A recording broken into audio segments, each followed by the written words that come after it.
150 bodies in Israel has found over bodies. Fuck yeah, now. He's searching for bodies. It's boiling hot and we're deep in the catacombs of the University of El Salvador. He's excavating the tunnels by hand, inch by inch, searching for evidence and clues to where the dead lay. In El Salvador, there are many bodies to find. So far, he has recovered over 750, killed by the crime gangs that terrorize the so-called Northern Triangle of Central America. At this point, he's trying to find the cavity where the bodies have been buried and then covered up. In the rubble, he retrieves a nail he thinks could have been in a box or a coffin. A witness to the murders committed in the country's civil war in the 80s admits they buried people here. This is an historical crime, but modern-day crimes are his real work and his life's call.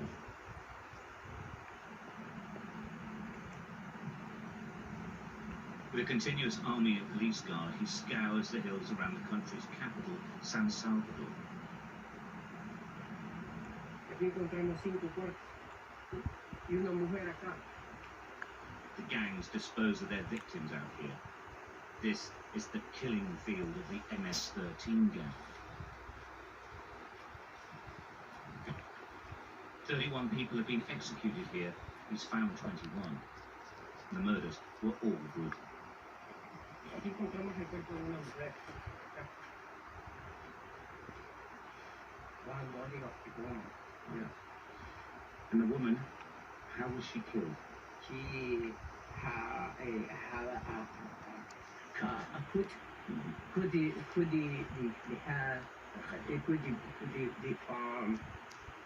all body is cut. So the whole body was cut to Yes, pieces? yes. And when she came here, she was alive. She died here? Yes, alive. He's alive. And here. But the witness say that are 16 persons, 15 assassins here, and only one victim, only one. A self-taught forensics investigator, he has invented his own techniques. He's also something of an earth whisperer who can read where evil was done. How year for year. All have a change for the ride. So what you want to do is you see the different time, Yeah. and then you can say where the body, when it was buried. Every year change the topography. I see. Every year. So if this is now, today, 2020, Yes. this is 2015, Yeah. and this is 2010. Yes, I see. So you can say, and the body is here, it's 2010. So this is important. The year. The gangs want Tikas dead. He knows this. They've tried. But he is a driven man. If me missing myself or my brother, I feel. I dare. But the other person not think hobby. And I say, I hundred them. You pay. I hundred you pay. Seriously, because not is easy lost a family. Yeah, and but this is some that is I don't know how to say that the fear in my ear. Yeah, because I am a human. And such is the scale of the violence here, the body hunter of San Salvador will never finish his work. But he won't ever give up on the victims. I am, he says, the lawyer for the dead. Japan to Sky News. El Salvador. Let's have a look at the weather.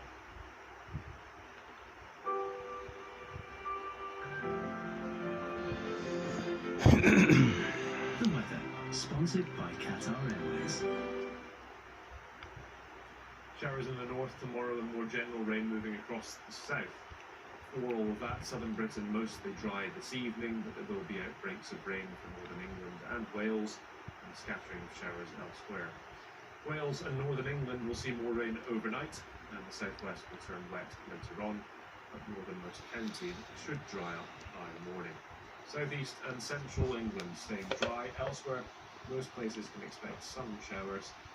Southern Scotland will be dry. It will be fairly mild but windy, with coastal gales in the northwest. Central and southern England and Wales will be mostly cloudy with outbreaks of rain on Sunday morning. The southeast will stay dry while the rain will turn showery over Wales and northern England later. Scotland, Ireland and Northern Ireland will have sunny spells and a scattering of showers throughout. Temperature is going to be around average. There will be a chilly wind too. Southeast England will see rain for a time during the afternoon, while showers elsewhere tend to die away.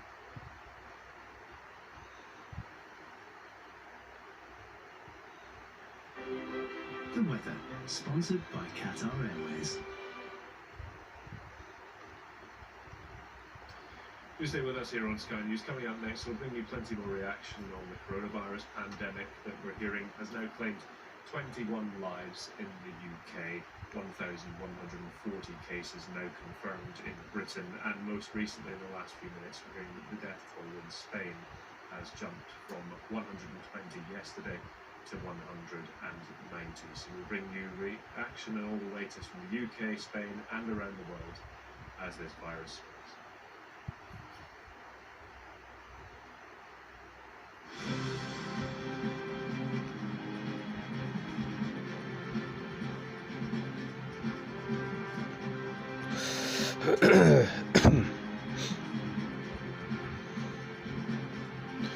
You think they drive you mad about Brexit, of leaving the European Union, and they drive you mad about the coronavirus.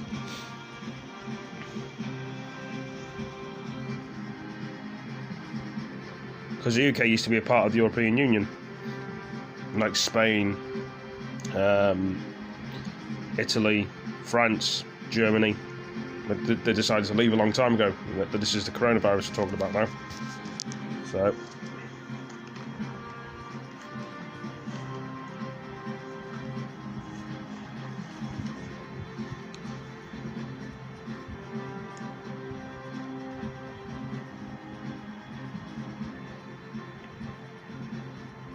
And many other countries that were a part of the European Union as well.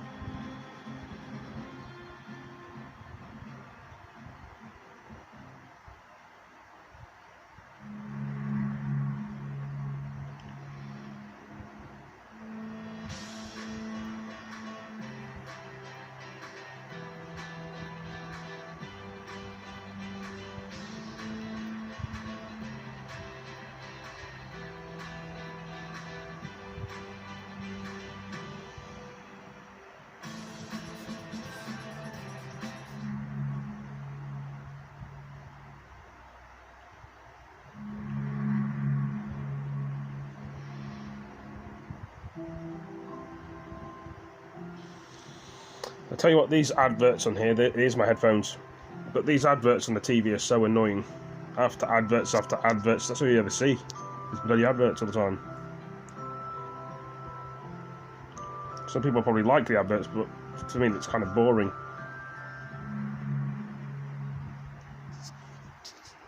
The TV screen's gone off.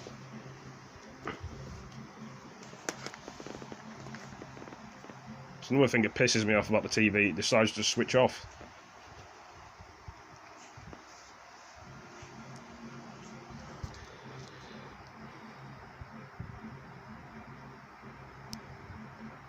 Don't know if you guys have that problem before with your TV just turning off and you've got to turn it back on again.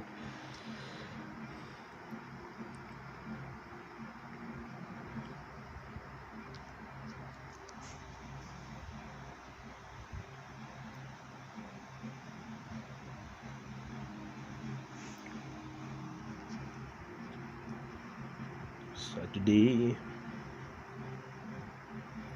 Go for this stupid globe thing every time.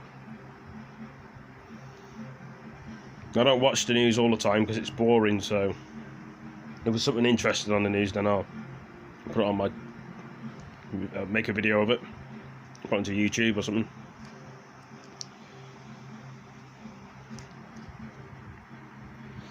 As you got to think, guys, sometimes it's just always negative stuff on the news. Someone dying or someone getting murdered or killed or stabbed, or there's not a lot of good stuff on the news that people really want on the TV. It's just about negative stuff all the time in the news. This happened to that person, what happened to this person, sort of thing. That makes any sense. And it's not all bad, the news, it just tells you about the world, doesn't it?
You're watching Sky News at 6 o'clock. The headlines: 10 more deaths and more than 1,000 cases. The growing coronavirus outbreak in Britain. Donald Trump's travel ban will be extended to the UK as he reveals he's been tested for COVID-19. I also took the test last week. The Downing Street meetings to discuss the pandemic, considering a ban on mass gatherings as soon as next week. In Spain, the government prepares to lock down its people as more than 5,000 are infected.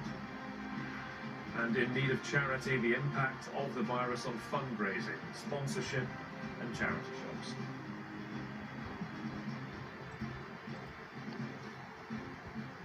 Very good evening, thanks for joining us. The number of confirmed cases of coronavirus in the UK is now over 1,000, and the number of deaths of those infected has nearly doubled. All 10 new victims were either over 60 or part of what the Chief Medical Officer called at-risk groups. The rise in cases here has led Donald Trump to say that he will announce an extension of the US-European travel ban to include Britain. The total number of deaths linked to COVID-19 across the UK now stands at 21, and the confirmed number of cases has risen to 1,140. That's a jump of more than 340 in 24 hours. Now, this comes ahead of a probable ban on mass gatherings expected to be introduced next week. President Donald Trump has confirmed the UK and Ireland are going to be added to his European travel ban. And the Spanish government's also preparing more extreme measures. They're expected to declare a 2-week state of emergency from Monday, meaning residents can only leave their homes to buy food or for medical reasons. Sky's Ashish Joshi reports now on the rise in cases in the UK. We were warned that the numbers of dead would rise, and they have, almost doubled. 21 people in the UK have now died as a result of COVID-19. A statement from the UK's Chief Medical Officer acknowledged the effect this dramatic jump would have. He said, "I understand this increase in the number of deaths linked to COVID-19 will be a cause of concern for many. The public should know every measure we are taking is seeking to save lives and protect the most vulnerable." The spike in numbers may be partly explained by a new testing regime. The focus is now on patients in critical care. While this is a fairly large jump for the UK, this is pretty comparable to what we're seeing in many other countries right now. We saw a very similar trend yesterday in Germany, so unfortunately this is not unexpected. These racegoers at Cheltenham could be among the last to enjoy attending a live sporting event. Football, rugby, cricket, golf and the London Marathon have all been affected by the outbreak. But decisions to postpone fixtures have been taken independently. But next week the government may prohibit mass gatherings in an attempt to curb the spread of the virus. That's something Matt Hancock, the Health Secretary, would no doubt have been discussing at Downing Street today. I think the crucial thing with this is that a lot of the transmission happens in close interactions. So it's less that there's a specific number, it's more about the nature of that gathering, what people do. If they're having a lot of kind of close interactions, dinners, physical contact, those are potentially the things that can be a risk. Schools in the Republic of Ireland have closed, but across the border they remain open, causing confusion among communities who live just a few miles apart. Leaders on both sides promising to work together today to ease anxieties.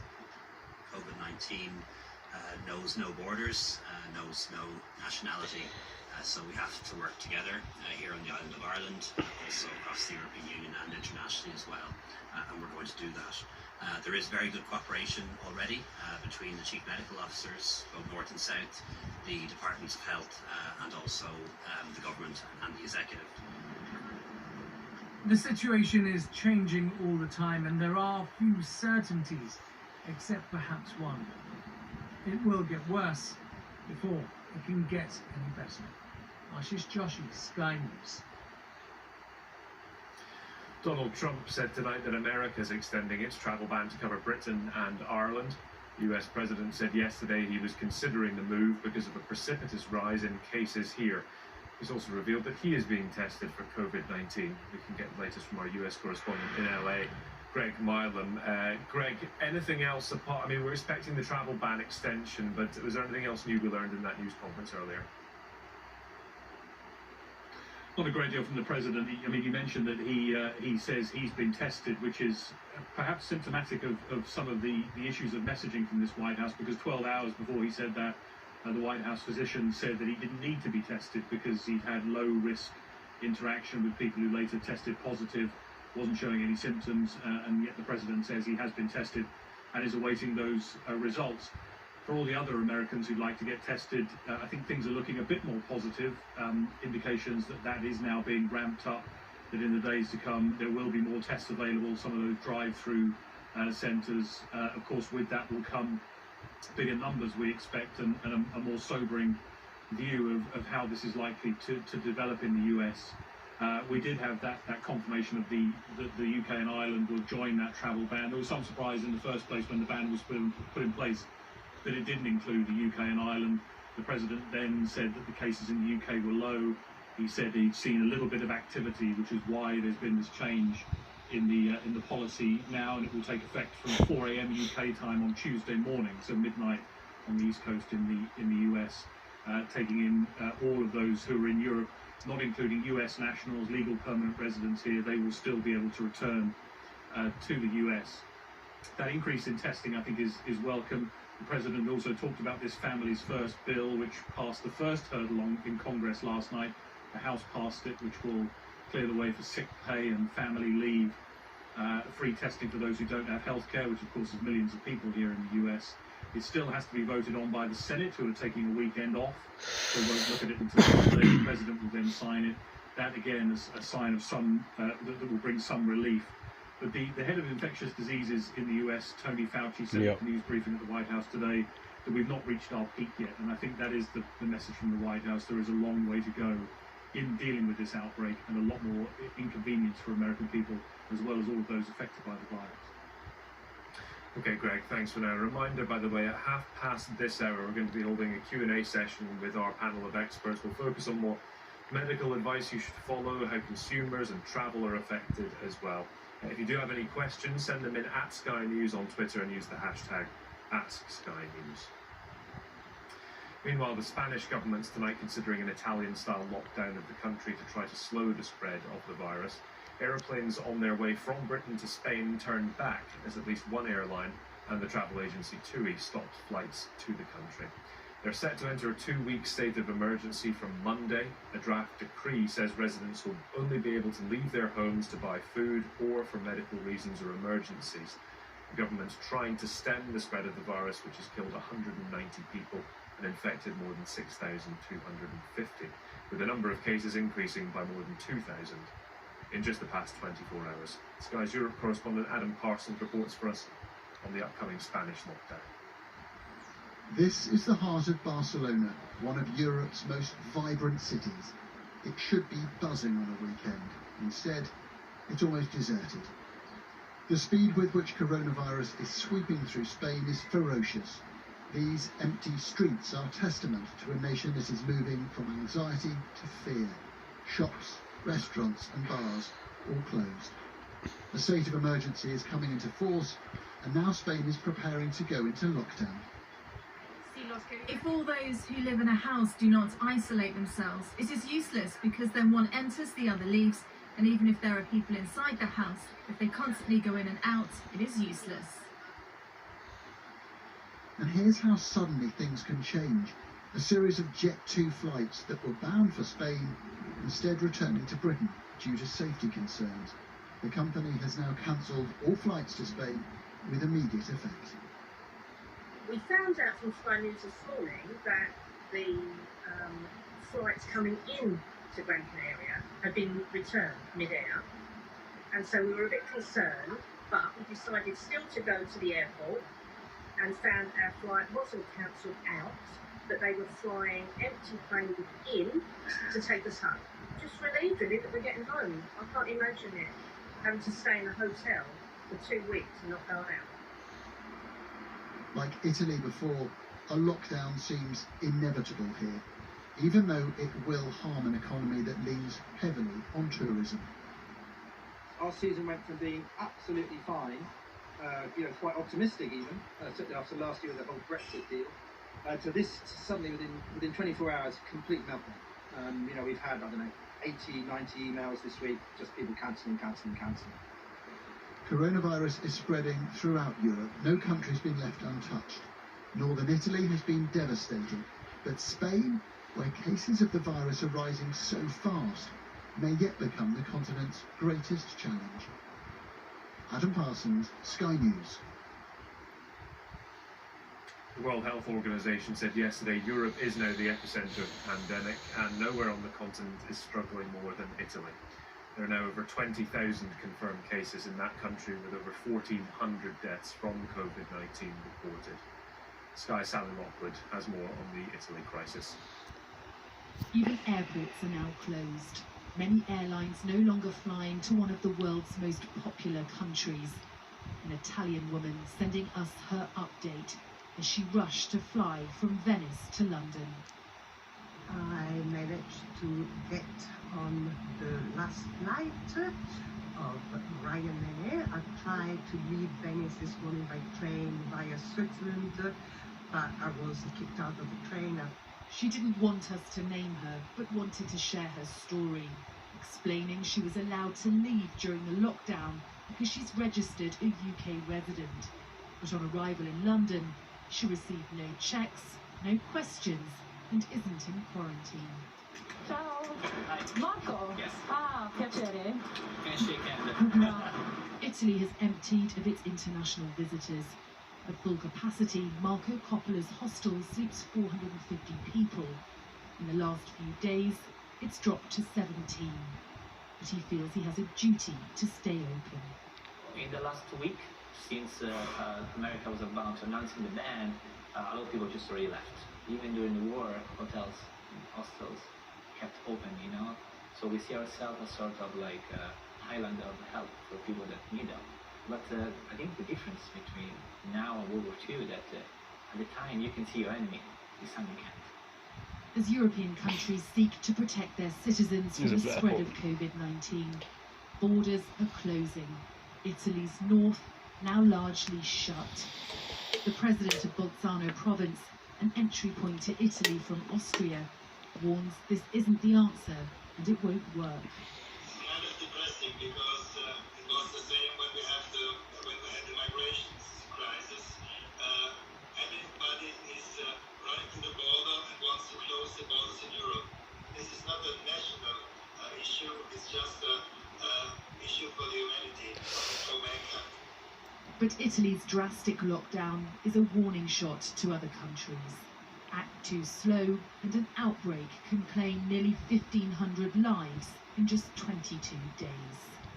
It's little wonder other European countries are looking to Italy and rushing to prevent a similar crisis, implementing border closures and flight bans to keep people out. But here, they feel trapped in this lockdown in place for another 3 weeks, if not longer. Italians are forced to help combat this crisis from their homes, but have found a way to show their thanks to medical staff who are fighting tirelessly to keep their fellow citizens alive. Sally Lockwood, Sky News, Rome. Some breaking news from the Department of Health in the Republic of Ireland. They've just updated their COVID-19 figures. They've told us that 39 new confirmed cases are in the country. That brings the total to 129 there, and they report sadly that one more death has occurred in the Republic of Ireland. That brings the total there to 2, and it follows, of course, a few days ago, Leo Varadkar, the Irish Prime Minister, announcing some aggressive measures there to try and deal with the spread of the virus. More on that later. Let's stay with the situation that we were just hearing about in Italy. I'm pleased to say that Marco Vergano, an anaesthetist working on the front line against COVID-19 in Turin, joins us now. Marco, thank you so much for taking the time to speak to us. Thank you. It's my pleasure. Thank you. Thank you. Give us an idea of what your daily work is at the moment. Yeah, at the moment, my daily work Well, is changing. I should leave it at this for now, guys. Hope you've all enjoyed it. Give it a like, give it a comment, share it with your friends. Right now I'm in, and I shall catch you closed last week, in the next video. and, Thank you for joining me. transformed Peace. it, into a COVID ICU.